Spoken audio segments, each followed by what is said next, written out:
Market లో invest చేసి మీ డబ్బులు డబుల్ చేసుకోవాలనుకుంటున్నారా? విజయవాడలో జరిగే సుందరరామిరెడ్డి గారి లైవ్ సెమినార్ కి అటెండ్ అవ్వండి. నమస్తే, వెల్కమ్ టు సుమన్ టీవీ. నేను మీ సంజయ్. ఈరోజు మనతో పాటు ఉన్నారు senior high court advocate KV Ramarao గారు. సార్తో మాట్లాడి సైఫ్ అలీ ఖాన్ కేసు గురించి కొన్ని విషయాలు తెలుసుకుందాం. నమస్తే సార్. నమస్తే సంజయ్.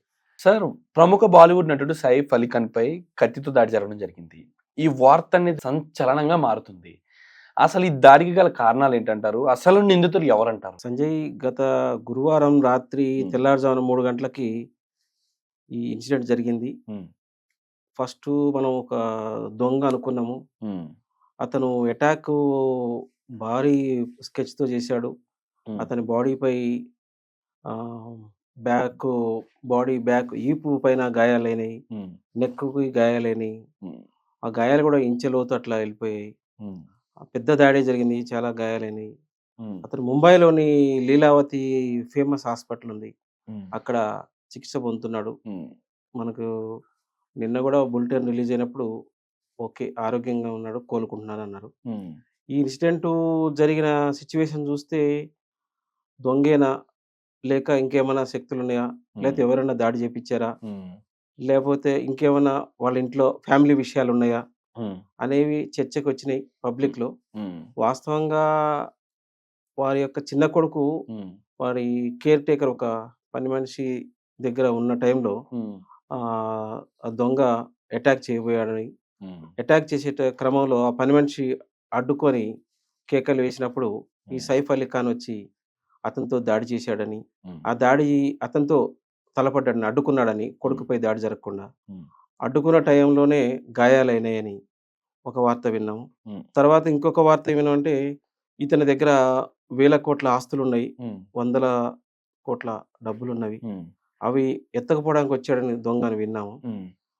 కానీ భార్య కరీనా కపూర్ ఏమంటదంటే, మా దగ్గర ఎలాంటి డబ్బులు దోచుకోలేదు, నా కొడుకుని కాపాడటానికి నా భర్త వెళ్తే అతనికి గాయాలని అని చెప్పింది. సరే, అంతేకాకుండా బాలీవుడ్ లో ఇంకొక వార్త అనేది వైరల్ అవుతుంది.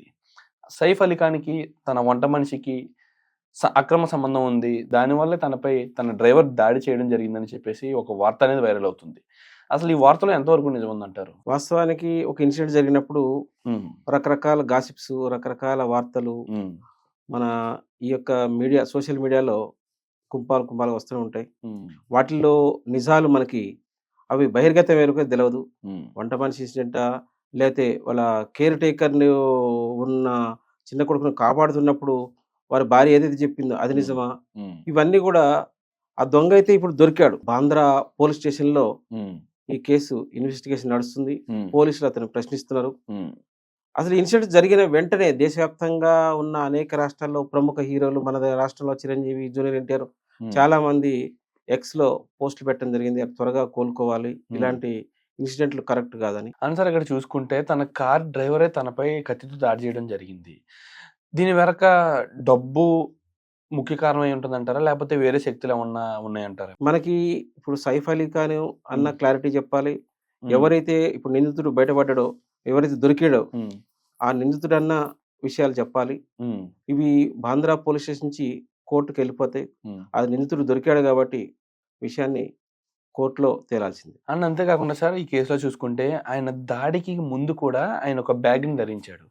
అక్కడ సీసీ కెమెరా రికార్డ్ అయిన సంఘటన బట్టి చూసుకుంటే ఆయన ఆ దాడికి ముందు బ్యాగ్తో ఉన్నాడు, దాడి జరిగిన తర్వాత బయటికి వెళ్ళడం కూడా ఆ బ్యాగ్తోనే వెళ్ళాడు. బయట సంచరించిన ప్రదేశాల్లో సీసీటీవీ ఫుటేజ్ చూసిన చోట అక్కడ కూడా ఆయన ఒక బ్యాగ్ని ధరించి ఉన్నాడు. అసలు ఆ బ్యాగ్లో నిజంగా ఏమీ లేదంటారా? ఆ బ్యాగు ఎందుకు ధరించాడు అంటారు? వాస్తవానికి పోలీసులు ఈ దాడి జరిగిన తెల్లారే కొన్ని విషయాలు చెప్పడం జరిగింది. ఇంత పెద్ద హీరో, ఈయనకి ఎలాంటి సెక్యూరిటీ లేదు, కనీసం సీసీ కెమెరాలు కూడా ఇంట్లో లేవు. మనం ఏదో బయట ఉన్న సీసీ ఫుటేజ్ ఆధారంగా చూసాము. అతను ఒకవేళ ఆ బ్యాగులో ఆ టైంలో ఏమైనా డ్రెస్ చేంజ్ చేసుకున్నాడేమో, అంతే తప్ప మనకి ఇంకా క్లారిటీ లేదు అని పోలీసులు వెల్లడించడం జరిగింది. ఏది ఈ నిందితుడు దొరకక ముందు. ఇప్పుడు దొరికాక అసలు ఏమన్నా బయటపడ్డాయి అంటారా బ్యాగ్ లో కూడా? మనకి ఇంతవరకు ఇంకేమి పోలీసులు మీడియా పరంగా వెల్లడించారు. అని సార్, ఈ సంఘటన జరిగి ఎంతసేపు అవుతున్నా సరే ఆయన జరిగిన ఒక రోజు వరకు కూడా వాళ్ళ ఫ్యామిలీ నుంచి గానీ, వాళ్ళ భార్య గానీ, వాళ్ళ చుట్టాలు గానీ ఎవరు కూడా హాస్పిటల్ వరకు కూడా రాలేదని చెప్పేసి ఒక వార్త వైరల్ అవుతుంది. అది ఎంతవరకు నిజం అంటారు? అసలు హాస్పిటల్‌లో చేర్పించింది తన పెద్ద కొడుకే. అసలు హాస్పిటల్‌లో చూసుకునేది కూడా ఆయన పెద్ద కొడుకే చూసుకున్నారు నిన్నటి వరకు కూడా అని చెప్పేసి అంటున్నారు. అది ఎంతవరకు నిజం అంటారు అసలు? అసలు నిజంగానే వాళ్ళ ఫ్యామిలీ మెంబర్స్ ఎవరు పట్టించుకోలేదా? అసలు వాళ్ళ ఫ్యామిలీ మెంబర్స్‌లో కూడా ఈ అర్థం ఉండే అవకాశం ఉందంటారా? వాస్తవంగా ఇంత పెద్ద హీరో ఈ సంఘటన జరిగినప్పుడు హ్మ్. ఇలాంటి అనుమానాలు వస్తూనే ఉంటాయి. హ్మ్. వాళ్ళ ఫ్యామిలీ డిస్ప్యూట్స్ మనకెవరికి బహిర్గతం కాదు. హ్మ్. ఇంకోటి ఏమైనా ఉంటే ఉండవచ్చేమో గానీ మనకు తెలవదు. హ్మ్. వారి భార్య కరీనా కపూర్ ఒక విషయం చెప్పింది. హ్మ్. నా అక్క కరిష్మా కపూర్ రావడం వల్లనే నాకు ధైర్యం వచ్చింది. హ్మ్. నా ఇంత పెద్ద బాధలో ఉన్నప్పుడు నన్ను ఓదార్చింది, నాకు ధైర్యం చెప్పిందని హ్మ్. సైఫ్ అలీ ఖాన్ భార్య హ్మ్. కరీనా కపూర్ మనకి మీడియా రకంగా చెప్పడం జరిగింది. అదే హ్మ్. రకంగా సైఫ్ అలీ ఖాన్ భార్య కరీనా కపూర్‌ని పోలీసులు కూడా హ్మ్. ఒక ఎవిడెన్స్ రికార్డ్ చేయడం జరిగింది. ఆమె హ్మ్. ఏం చెప్పిందంటే, వాళ్ళు ఎవరైతే దొంగ అంటుర్రో, ఆ దొంగ మా ఇంట్లో ఎలాంటి సొత్తు దోచుకెళ్ళలేదు. హ్మ్. ఆ దొంగ మా భర్తపై దాడి చేయడానికే వచ్చాడు. హ్మ్. వాస్తవానికి నా చిన్న కొడుకుని పై దాడి చేస్తున్న టైంలో నా భర్త అడ్డుకున్నాడు. ఆ హ్మ్. రకం గాయాలైనని కరీనా కపూర్ మీడియాకు వెల్లడించడం జరిగింది. దీని ప్రకారం ఏ విధంగా చూడొచ్చంటారు ఈ కేస్‌ని? ఆయన డబ్బు కోసం రాలేదు సరే. ఆ! అంటే ఆయన కరీనా కపూర్ వాళ్ళ బిడ్డని గాని సంథింగ్ సైఫ్ అలీ ఖాన్‌ని గాని చంపడానికి వచ్చారంటారా? అసలు దీనిపై ఎలాంటి ఏ విధంగా ఏ కోణంలో చూడొచ్చంటారు ఈ కేస్‌ని? వాస్తవానికి అంత పెద్ద హీరోకి ఈ సంఘటన జరగటం హ్మ్. సంచలనమే. ఎవరి పాయింట్ ఆఫ్ వ్యూలో వాళ్ళు ఊహించుకుంటూనే ఉన్నారు. హ్మ్. వాస్తవానికి ఇప్పుడు ముంబైలోని బాంద్రా పోలీస్ స్టేషన్‌లో నిందితుడు దొరికి ఉన్నాడు. హ్మ్. ఇన్వెస్టిగేషన్ నడుస్తున్నది. హ్మ్. మనం ఎన్ని ఊహించుకున్నా అవి కరెక్ట్ కాదు. హ్మ్. ఆ పోలీసులే ఈ యొక్క కేసు విషయాల్ని నిర్ధారణ చేస్తారు. Absolutely sir. Thank you sir. Thank you very much sir. And మరొక అప్డేట్ తోటి మన ప్రేక్షకుల ముందుకు వద్దాం. అసలు ఈ కేస్‌లో పూర్వపరాల గురించి మాట్లాడుకున్నాం. అసలు ఆ నిందితుడు ఏం నోరు విప్పాడన్నది మరి మన ప్రేక్షకులకి తెలియజేద్దాం. Thank you sir. Thank you Sanjay.